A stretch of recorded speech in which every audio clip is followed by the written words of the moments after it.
5th of June, 2023. Pretty nice day. It's a little hazy. There's, I guess, more fires up to the north in Canada, bringing down more of the haze, the fog, and there's little advisories out. So if you've got lung conditions, you got heart conditions, breathing problems, you shouldn't be out. So I'm out smoking a cigar. This one's actually not bad. It's a coffee flavored cigar. It's a Nub Nuance by Oliva, and it's the single roast. I think that's what it is. Yeah, the single roast. So it's pretty mild. It's like smoking coffee. So if you're drinking coffee, it pairs very well with it. I drink my coffee black, so I guess this is the creamer and all the fancy stuff that you get at the fine coffee shops. Yesterday, looks like it sloped. Yesterday, I talked a little bit about the Atomic wallet and how that was compromised. I've got dogs over here acting crazy right now, so yeah, so I'll start talking and then they'll get active again. Now I've got dogs over here and they're acting nuts. And we got, hey Ron, good morning, man. It's good to see you in here. Hope you can make it up on the 23rd for our meetup on June 23rd at Peoria Pizza Works. ClintWestwood.net. I actually put some descriptions to the videos here. I'm not used to making the live videos, so I'm not as adept at it, but I put in the description below a link to my website, ClintWestwood.net, along with some other links in there. Things I do talk about. Not compensated by any of these people, any of these groups. It's just what I like to use. Now, there are referral links to where if you use the links, like for the Fold app, for instance, and sign up for that, I will get like the same bonus that you get for signing up, like in Satoshis. I don't know what it is, 5,000 Satoshis or something. But yeah, if you're going to sign up anyway, use those links. I mean, I'd appreciate it. If not, yeah, that's okay. But on ClintWestwood.net, the link below, you can see all the details. Once you go to that website, at the top, there's a header. It says Happy Hour Roadshow. Click on it, and you will see the link and all the details to the Peoria Pizza Works, June 23rd, this year, 2023, in Peoria, Illinois. We're going to have live stream. We're going to be live streaming Happy Hour, Litecoin Lisa and I. We do that every Friday. You can see some of the past videos every Friday on this channel. If you're watching it live, go to Litecoin Lisa's YouTube channel, and then you can see the chat, the live chats over there. So we'll be doing that like we do every Friday, but we're going to be on site. And we did this a lot in 2021, to where we went on the road and did a lot of these public meetups. So it was a lot of fun. Got to meet a lot of people. I put this in my pocket just as if you're not into crypto and want to learn about crypto, and anybody that, it's a good opportunity, because what happens is you've got a lot of people who are a little leery, especially with this latest incident with Atomic, and they see all the stuff on the mainstream news about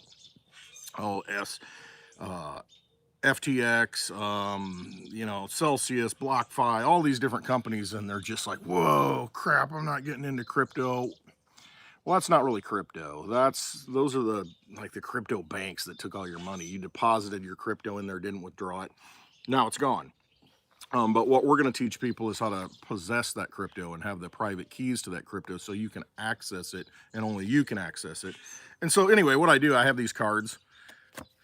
I got the little Litecoin card, and it gives a little information if you go out there, and I've got my handle, my Twitter handle there. I should put ClintWestwood.net on there instead of the Twitter handle, because if I get banned off Twitter, I still have my website. So what happens is there's a 12-word seed phrase usually when you open up a wallet for the first time, a crypto wallet. Now it can be 24 words, so I got spaces here for 24. Usually it's 12, sometimes 18. And then 24 on some of the wallets. And you can choose when you open these wallets how secure you want it to be. But you'll be given a random set of words out of a pool of 2,048 words. It follows what's called a BIP 39 standard that it's kind of came to an agreement. It's a standard that, hey, we're going to use these sets of words, and that's how you're going to generate your private key. In a random order, you'll pick out 12 of these words. The wallet does that for you usually. There are little generators that do that for you. You can do it yourself if you got the word list, but it might not be as random, and that's kind of the thing. You might pick out words that are like in the first 1, 2, 3, 4, So this randomizes it completely and makes it very difficult. I mean, almost impossible to guess that order of those words. And so when we go to the meetups, I give you a card. We'll open up a wallet. You'll write down your seed phrase. That's what we call it, the words. And then I will send you some Litecoin. And you'll see how fast that is. And you'll have that in your possession. And if, unlike other coins, you're not going to have to pay a big fee to transfer. It's like under a penny. I was looking over the weekend because the Atomic wallet, you know, apparently got hacked at some level. I had other issues too, though. Their application programming interface apparently couldn't connect to the Cardano network, so it looked like all the Cardano was lost if you had it in there on the mobile app.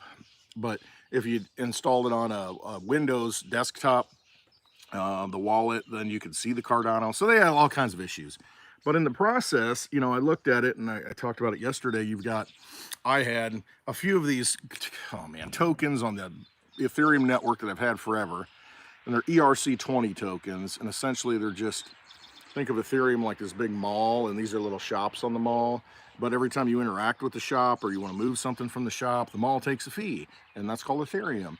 And to move any of these, didn't matter how much it was, to move any of these tokens, it varied from like $2.50 all the way up to like $8, depending upon when I was looking at moving them. I mean, some of these, it's like I got $20 worth of this coin that used to be worth 100 times that. Maybe not so bad, but yeah, it's worth nothing at this point. And it's like, why do I even move it? I don't know. So yeah, with Litecoin, you don't have that issue. So that's why I give Litecoin away, because it's cheap. The transactions are cheap. And it's not a cheap coin though, because it's got fundamentals behind it. 84 million of those can ever exist, and that's only 1/100th of a Litecoin for every person in the world. So got a lot of technology built onto it. It's a good money coin, been running for almost 12 years straight. Important to, it's an easy coin, a safe coin that when I go to these meetups, it's easy for me to give to somebody and they get it.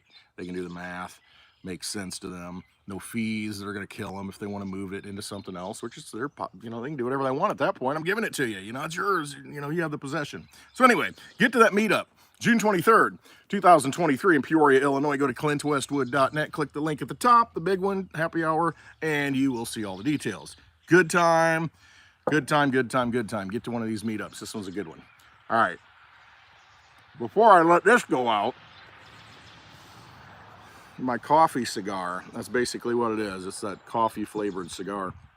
My title of the video today, it's hard when you're doing a live stream because sometimes you don't know what you're going to talk about, but crisis to crisis. That's kind of where we are, constantly running from one crisis to the other.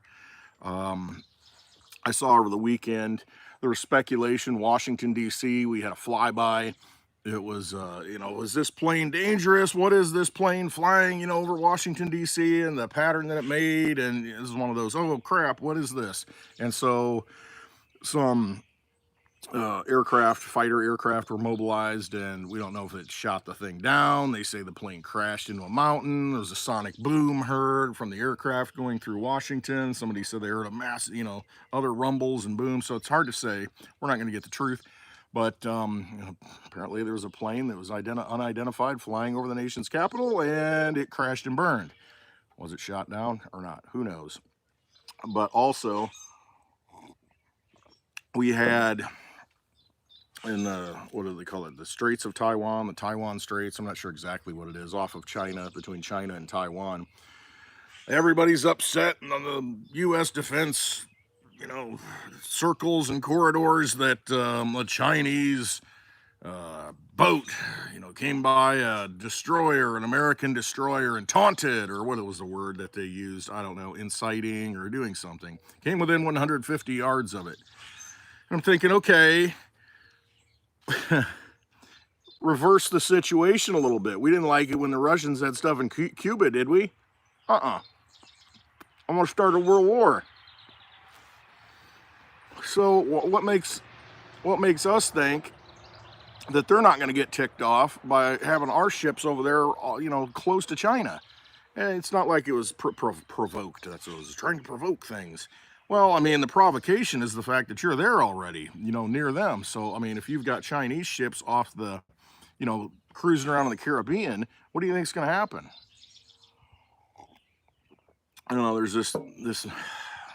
this empire mentality that, you know, I don't want to be the America's police or the world's policeman. I just want to take care of our own borders. I just want to see things done right here. Why are we spending resources? Why are we, again, pushing up against the Russian border when we said we wouldn't? NATO's not going to increase 1 inch, whatever it is. And then look, you know, pushing it over there. So it's like, why are we the world's policeman? I mean, why are we trying to get ourselves into another crisis by getting involved in things we shouldn't be getting involved in? Just my point. On this day in history, I looked, because tomorrow's D-Day, the anniversary of the Normandy invasion, but I thought, let's do a little research on what's going on this day in history. So I looked, June 5th, what's going on. 2012, Ray Bradbury died. Now, Ray Bradbury wrote Fahrenheit 451. He also had another book called Dandelion Wine, which was pretty good too. I mean, growing older, and you know, anyway, it was a pretty good book. Wrote a lot of good books, but Fahrenheit 451 is probably one most people realize or are aware of, and that just means that's supposedly the temperature that paper burns at Fahrenheit 451. And so what the book is about, it's about book burning. I think it's Montauk. They made a movie of it not that long ago. There's been a couple of movies, but the most recent one is probably more viewable by the modern day. I read the book, but Montauk is the fireman. Well, the fireman creates fire in the future and instead puts fire out. And it's about, you know, hey, these books are not authorized. And they go in and just burn books. That's what it is. It's Fahrenheit 451. And so, you know, he goes through the process of thinking, okay, is this a bad thing? And, you know, has a transformation, I guess.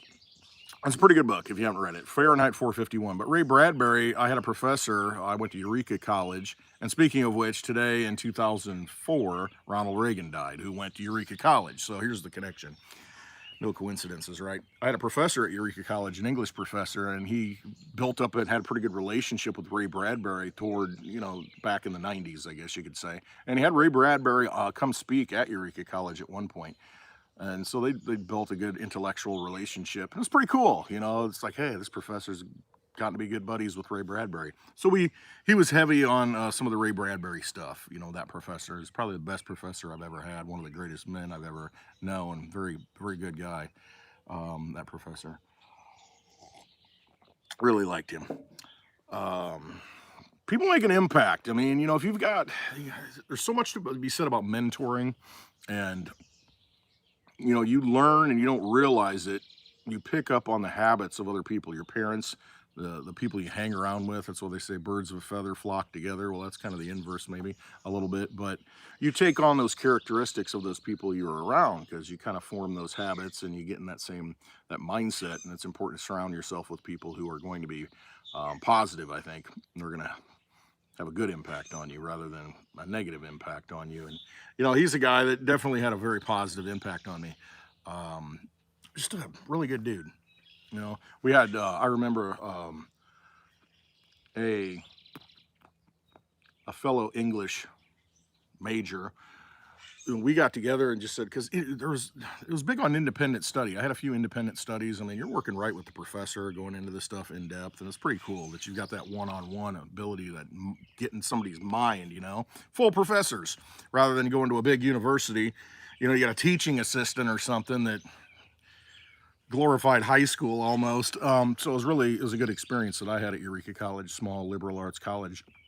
But that professor and me and another English major, we had like, it wasn't even an independent study, it was free. We just had like a book thing, and we would read a book. We'd pick a book that we wanted to read and then go and discuss it at his house while his wife's like making dinner or cleaning up. And so we're just hanging out and having a discussion, you know, about all these different literary topics with this guy that was just doing it on his own time because of the love of literature. I mean, and love of just the concepts and the ideas. And he didn't even have to reread it. I mean, he was pulling stuff out of his mind, you know, like Moby Dick, an amazing book, you know, a lot of themes going on there, but he would just sit there and discuss it and didn't even need to reread it.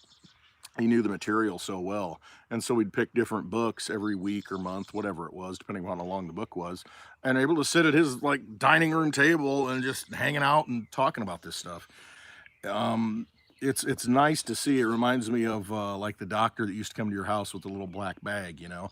Um, it's good to see that part of history, that part of, you know, those people exist. They still exist, but it's just, you know, it makes me think, you know, with the invasion of Normandy, the anniversary tomorrow, and the type of people who, what they sacrificed, what they did, what they were willing to do for an idea, and were devoted to certain causes. And it makes me think of those types of people. I mean, you know, there are good people that want to help and want to do things. So don't get discouraged by what you see every day on the mainstream news. Seek out those good people and treasure them if you find them.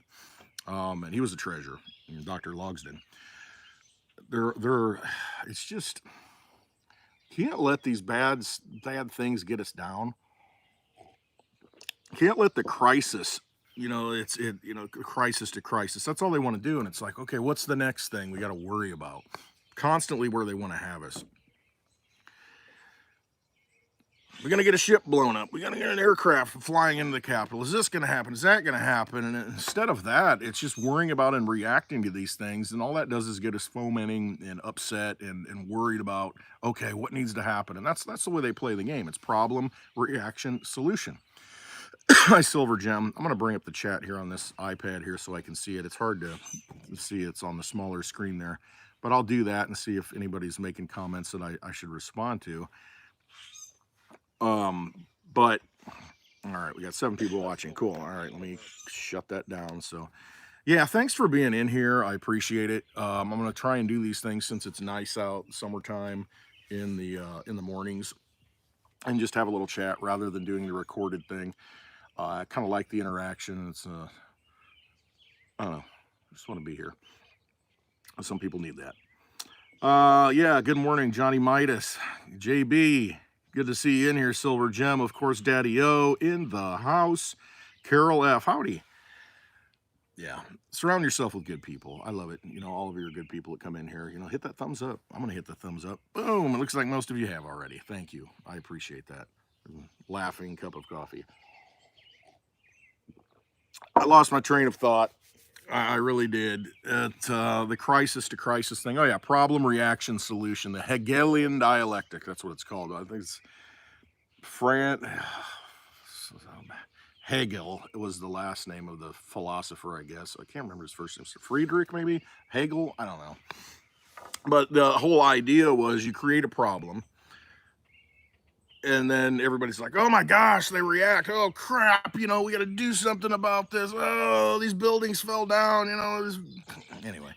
And so everybody reacts, and then they come along, the people that carried it all out, they come in with the solution. And that's really what it is. Hey, we're going to create a problem. This is what the masters of the world do. They create a problem, and then you react to it, and they know how you're going to react already. And then they come in with the solution. So if you think about the buildings that fell on September 11th, 2001 in New York City, right after that, it's like, oh my gosh, we've got to do something. These people got on planes with box cutters and took over and flew into 2 buildings that were made to withstand the impact of aircraft and melted the steel with jet fuel that can't get that hot. Yet it melted and then fell. And then we had a building 7 that just imploded on its own. No plane hit it. And anyway, so everybody reacts. They don't know all the facts. React. You got Bush with his bullhorn out there. We're going to fight and come after all these people. And rah, wave the flag. All right. Everybody signs up for the military. Let's go fight a war in the desert. Let's go fight a war, you know, in the mountains that the Russians couldn't even fight. And so let's try that. Well, there's ulterior motives, but it got us all wound up, and that was their solution, was to let's go after those people that did that to America. That's it. Statue of Liberty was waving her fist. Yeah, that kind of stuff. All the propaganda BS.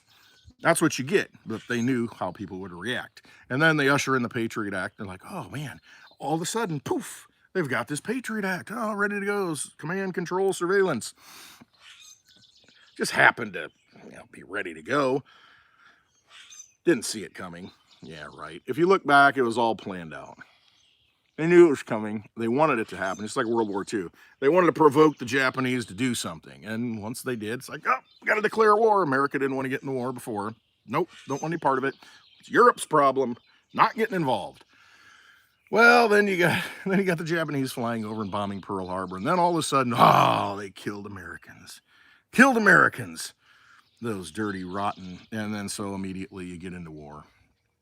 And see, it's easier to go to war against a people who doesn't look as much like you culturally. See, most people, there's a lot of Germans in America, and they're like, a lot of sympathizers with Germany. Like, we really don't want to go to war with Germany.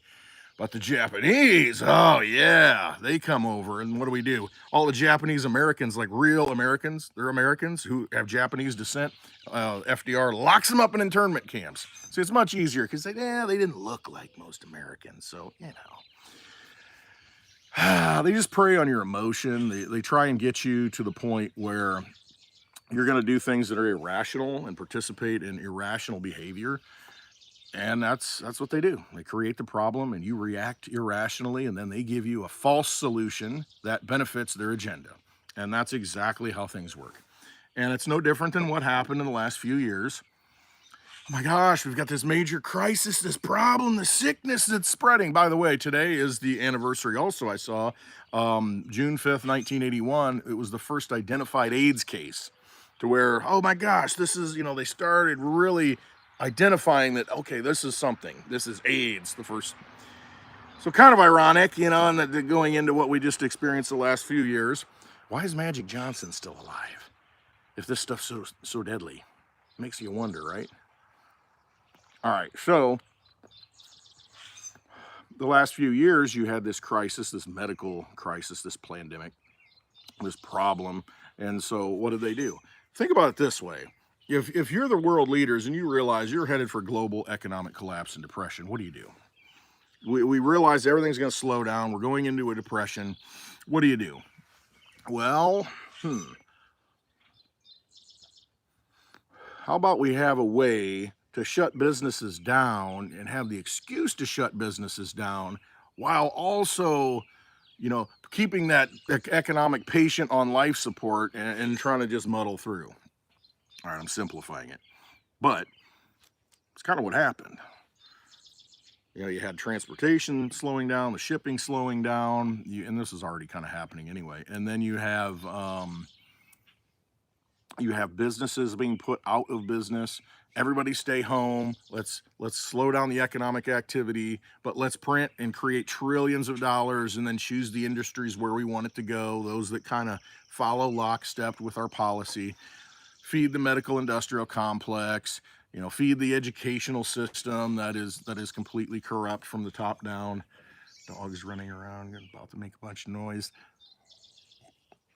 But put the money in those centralized structures. Let the big corporations, get bailed out. The airlines get bailed out and are funded, I should say, through this. Whereas, your local businesses, we'll give them a little piecemeal. We'll give the people a check here and there, but it's not enough. It's not sustainable because you've broken the supply chain at that point. And now you've picked, centralized winners and losers, winners going forward, and you picked the losers. You've made everybody else losers. And so that's kind of what happened. And so that's where we're at. And now we're coming out of it. And I just saw today that the docks in the West, where they unload all these shipping containers, a lot of the employees are slowing down, not showing up because they can't get a contract that they like. They've been working without a contract. And this is what happens. You've just got inflation eating people up.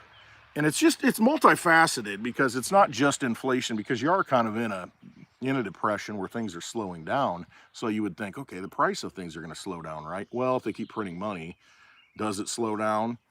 And so those things you need are just going to keep going up in price. And yeah, some things you might not need might go down in price. Like RVs might get real cheap. Big houses might get pretty cheap, because you got a twofold problem. You got interest rates being high, and then the price of the house is so high to begin with that it's unsustainable, and your property taxes are high. So that might get a lot cheaper. But it comes down to, it's just this engineered crisis all the time. And it gets you into a situation where you really, they've just muddied the water so badly right now, you don't even know where you're at. And they've really screwed the economy up so bad, because what you've got is on the one hand, hey, we need to raise the debt ceiling, we need more money, we got to keep funding all this. Okay, so they're creating a bunch of money over here. Well, then on the other side, you've got the Fed saying, well, we need to stop inflation, so we need to slow it down, raise interest rates, and contract things. Do you see the illogic responses here? But that allows that person in the middle that can control all this money to pick the winners and losers. Because over here, the economy, you know, with the rates being pinched, you can't go out and buy a house like you used to buy. Okay, your purchasing power is lower because you got to give more to the bankster, or the bankster on this side. And so it makes it really difficult to navigate through it. Whereas the price of things keep going up, just like oil. Okay, the Saudis said they're going to cut oil production this year. And so what's going to happen is you think that because if you're in a depressionary environment that the cost of gasoline, the cost of oil should go down, right? If you're in a depression or a recession, it should go down because there's less economic activity. You got more oil. So what do? They say, we'll just cut the supply a little bit, keep the price up. And so you're kind of just screwed every which way you go at this point because there's no free market. And that's the problem. It's not a free market anymore. It's been completely obfuscated with all these dollars that have been created, and it's created artificial markets, manipulated markets. And we're seeing that's why people are so confused. It's like, what's happening? I don't understand. Why is this and this and this? And it's hard for them to reconcile all this stuff. But it's this fracturing of markets into the destruction of the free market that causes all these problems. And since it's manipulated, you're going to be on the manipulation end of getting robbed. And that's just how it's going to be. So be aware of that. And how do you fight it? I don't know that you can fight it, from within the system at this point. It's almost like it has to collapse. It has to fall apart. It has to go full fall of Rome. And then you pick up the pieces. And hopefully you're in a position where you can pick up the pieces. And so my whole philosophy, my thinking is not financial advice. Do your own research on all this stuff. Is to have things that you can use at some point. I mean, except a cigar that I can never keep lit. I can never keep it lit. Never keep it lit when I'm talking. Never. It's just terrible. But have things that you need. My thinking is, put yourself in a place. That's kind of why I'm where I'm at. I've lived in the city. I've lived in smaller towns. I like it in a place like this where I'm out in the country and I don't have any neighbors to speak of. I do, across the street, Mitch, but he's never home. It's like living next to a cemetery, man, but you got to mow. There's but there's a neighbor over here in the corner. My next neighbor is a half a mile down the road. I mean, you can see neighbors a mile that way and, a mile and a half that way. So it's, I like that. I don't want to be right next to somebody, especially in a city to where you share the same wall. You do have to put up with the tractors going by right now. You can hear it. But I'm good with that. I don't have the honking, the noise, taxis, and all that stuff. And this little spider wants to have some coffee. He's laughing at me. But no, first and foremost, put yourself, or I want to put myself in a position to where, okay, everything falls apart. At least I'm in a position or a place where I want to be anyway. Unfortunately, I think we've got this mindset of, okay, crypto's going to make me in that position. Silver's going to put me in that position. It's like, you got to be working toward that position like right now. I mean, so many people think, oh, my retirement, once I retire, I'm going to move to Florida. Well, if you want to move to Florida, find a way to do it. I mean, whatever it takes. I mean, our first house, we needed to be fixed up. An old lady lived there. I mean, we put money into it and fixed it up, lived there, made it really nice. It wasn't a big house, like 1,100 square feet. But plenty of room. And that's where we had our first daughter. I mean, you can't think that you're going to have everything right now, but you got to work toward it. And so you work toward that, and plans change, you move somewhere else, but at least you've got a little bit of equity built up that you can use. But if you know where you want to be and what you want to do, go do it. But go buy a small house in that location. I mean, just kind of take the steps, I guess is the point. I'm not trying to preach to you. I'm not trying to tell you what to do. I'm just thinking from my own experience. It's, get where you want to be. Get where you want to be now and work toward that. And then if everything does fall apart, at least you've got some sort of solace, some sort of sanctuary, some sort, you can at least go outside and say, well, There's no more food coming. There's nothing else coming. Everything's shut down. The electronic grid's gone. Yeah, but at least I can go out and listen to the birds sing. I mean, I love this. Birds are always chirping and talking. And so, that's first and foremost. I got to be in the place where I'm at, where I want to be. But you can also put yourself financially, try and put yourself financially in a situation where they can't control your wealth, your funds. You don't want to be in that game to where they evaporate your money, and that's what they've just done with this debt ceiling. They've guaranteed 4 trillion more extra dollars are going to get created in the next year and a half. 4 trillion. And speaking of Reagan earlier, I remember in the 80s, I think when the deficit first hit $1 trillion, go look it up. I remember it being hundreds of billions. It was like, oh my gosh, it's gonna be $300 billion deficit. Maybe it was just 100 billion, but it was just so much, lower. But now 4 trillion, a year and a half extra going into debt. And that's the nature of the game, though. Once you understand that that's how the Ponzi scheme works, you understand that that's how the Federal Reserve System works. It's a debt-based currency, the Federal Reserve note in this country, since 1913. It's fractional reserve banking. It's not a real form of, it's not sound money. It's not backed by anything, nothing. And so that's why they just can create it. It's not tied to anything physical, tangible. If you think you're backed by gold, we're backed by gold, and that Fort Knox holds gold that backs the dollar, you're wrong. It doesn't. And there is no dollar right now. It's a Federal Reserve note. Go look at the top of it. I've got them in my pockets. I'll show you. It's a Federal Reserve note. There you go. I got a 20. I can buy a couple Snicker bars with this. Federal Reserve note. I might be able to buy, 3 drinks now at a bar? Seriously, for 20 bucks. If I'm lucky. Depends what you're drinking. I'm drinking a Long Island iced tea. That'll probably take it all with the tip. It's unreal.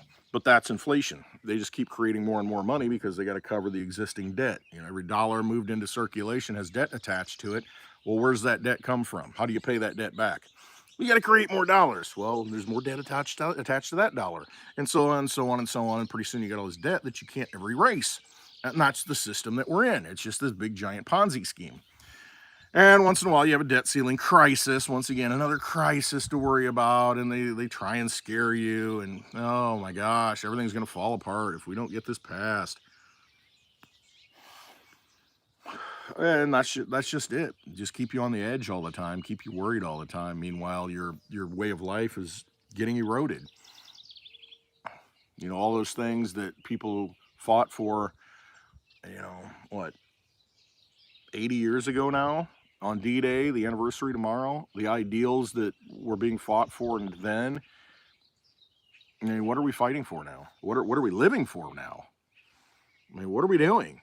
We're just going from crisis to crisis? What's the end game here? How much? At least in the past, you had this illusion, and it kind of became a reality for a while that you could live a good life, work really hard, save for retirement.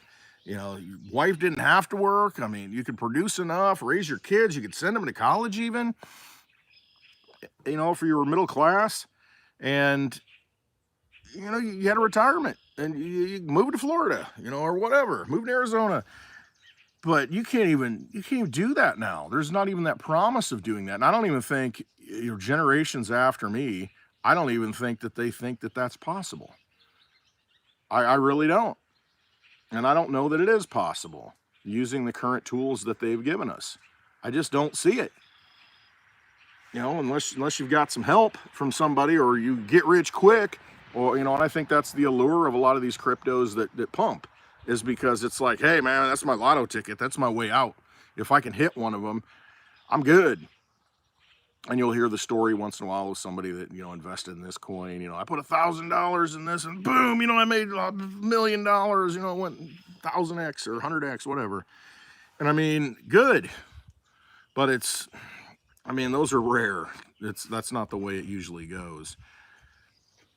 So, I don't know. I feel bad for my generation, the generation, I'm 50. you know, and the generations that come after me, I can't imagine, how do people afford stuff?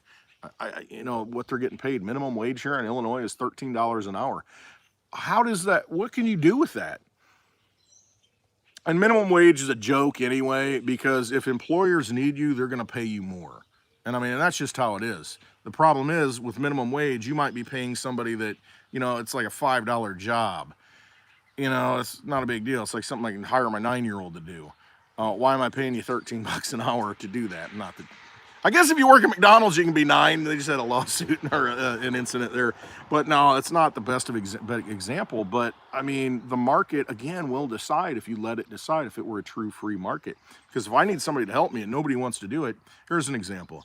I know somebody that runs an Airbnb. It's like a hotel. It's got all these rooms. And he needed a cleaner. And didn't know what the hours were going to be, because it depends on when the Airbnb is booked. You know, the cleaner needs to come in and clean up that day that they check out. Well, so you don't have a set schedule. It's just like you're kind of on call. You kind of know ahead of time when it's booked, but it could be a different day every week. And so he's having a hard time finding somebody to do that. And I'm just like, I get it. I'm like, I mean, it's got to be a special person that can just, you know, show up and doesn't have a regular job. And they're like, hey, I want to make a little extra money. So he's like, hey, I'll pay you in cash, you know. And at first he started at like minimum wage.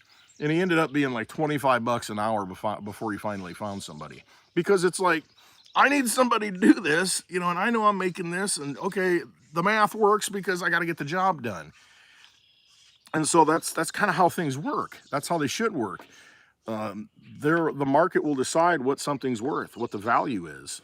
And I mean, at this point, I just don't even know it's hard to know what the true value of anything is in a rigged game, in a rigged markets. I mean, what's the true cost of an ounce of silver? I don't know. I know it takes a little tobacco in my not only do I have smoking tobacco, I've got smokeless tobacco that I can put a pinch between your lip and gum. Pating. Side tangents. Anyway, I'm not gonna go there. Come to Westwood 2023. Come to Peoria, Illinois. You'll hear all the good stories. So yeah, I don't know what the true value of anything is. You look at silver, and it takes a lot of it takes some diesel tractors made by a big yellow giant company named Caterpillar to bring a lot of that silver out of the ground. What's the true cost of it? I mean, is what we're seeing the true cost? I mean, oil, what's the true cost of oil? The production, you know, and all the energy that goes into getting it out. What's the true cost of windmills? You know, all the energy to produce them, solar panels. What's the true cost of anything? Especially if you don't have government subsidies. I don't even said that right. But corn, we got into that in Spaces on Friday night when we were talking about it. You know, if corn and certain agricultural crops weren't subsidized by the government, would you be growing them? I mean, but the government wants everybody to grow corn because, well, we can put that in fuel. We can put that in every type of sweetener, every type of food. It's one of those things that you can use for everything. However, is it the most healthy thing? No. Is it really good for you? Not really. Does it have some fiber? That's about it. I mean, it's all genetically modified. Grow as much as you can. And, you know, what happens if those subsidies go away? What happens? Well, maybe that farmer that's completely dependent on that giant corporate farm, basically, to, you know, produce all this corn efficiently, maybe he starts producing other types of crops that are more healthy, things that the local community demands, and says, hey man, can you grow this stuff? You know, there's a market for it at this local restaurant. Hey, you know, and you have to start retooling everything instead of just this top-down winners and losers, you know, picking them, you know, command and control type of situation. It needs to, just like cryptocurrency, the money, it needs to decentralize to where what's the local community need, because it's more important to have things grown locally for the local community. It's going to be fresher. You're not transporting it as far. It's going to be a more healthy economic environment. You keep that money flowing in the local area, as opposed to, okay, it gets siphoned out through Walmart, gets siphoned out through Target, gets siphoned out through here or there, and then that just goes to Washington, D.C. to feed that beast, or Wall Street. and you know, these centralized pockets of power and money and wealth, instead of having, you know, doing it the way we used to do it. But now it's, oh, you know, the promise of, oh, it's going to be so much better. You know, you can get a TV, get a microwave, get all these devices, get all this stuff, you know, and just this consumerism that has been foisted on us. And that's kind of where we're at. That's where we're at.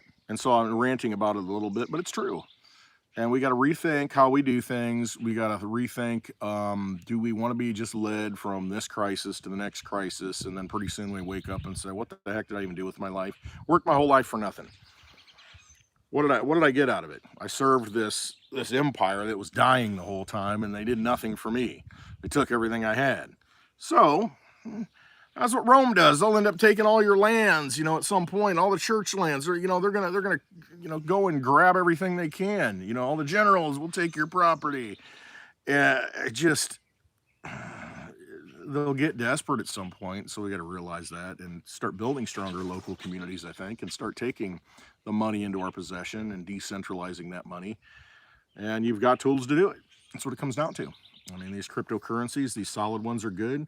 You know, gold and silver is good. You know, having the things that you need, seeds. I mean, I don't talk about enough about that. Having organic seeds, heirloom seeds, a great thing for your community. I don't even know why I try to smoke a cigar. I can't enjoy it when I'm talking. It just doesn't work.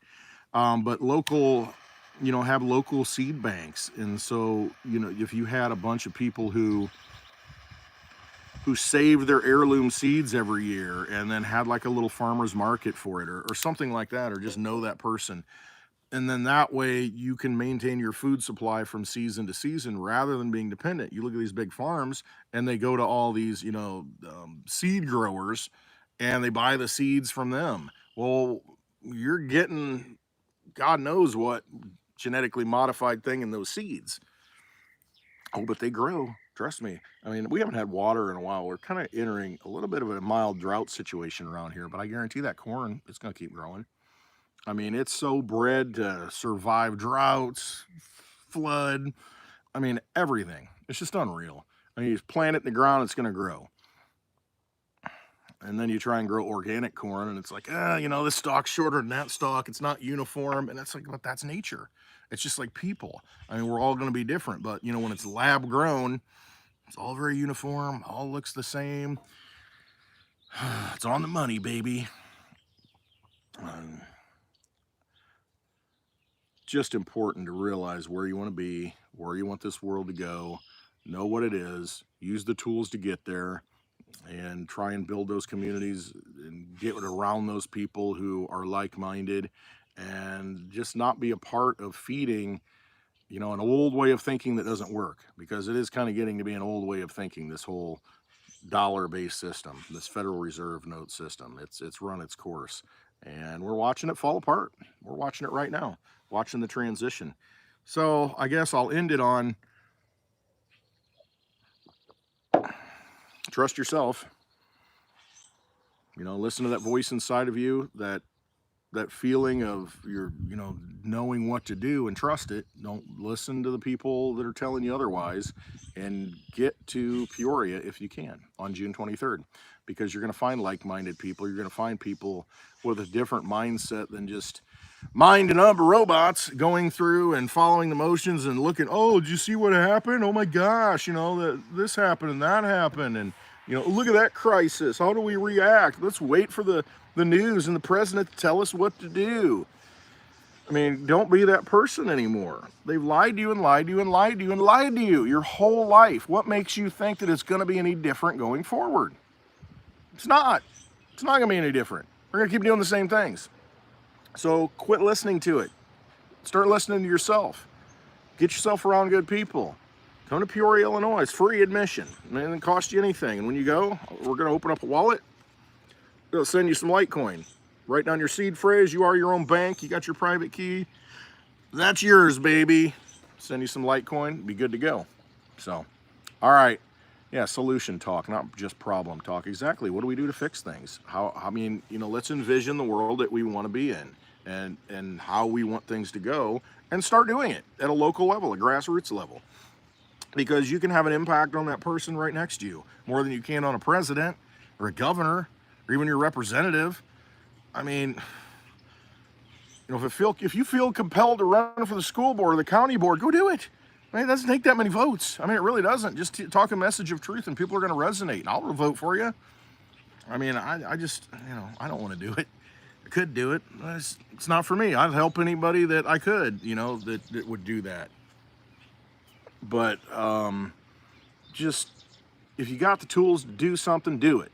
And you may think you don't have the tools to do it, but you do. You got some kind of tool to do it. If you know the truth and you seek out the truth, then you've got the tools to do the job. That's what it comes down to.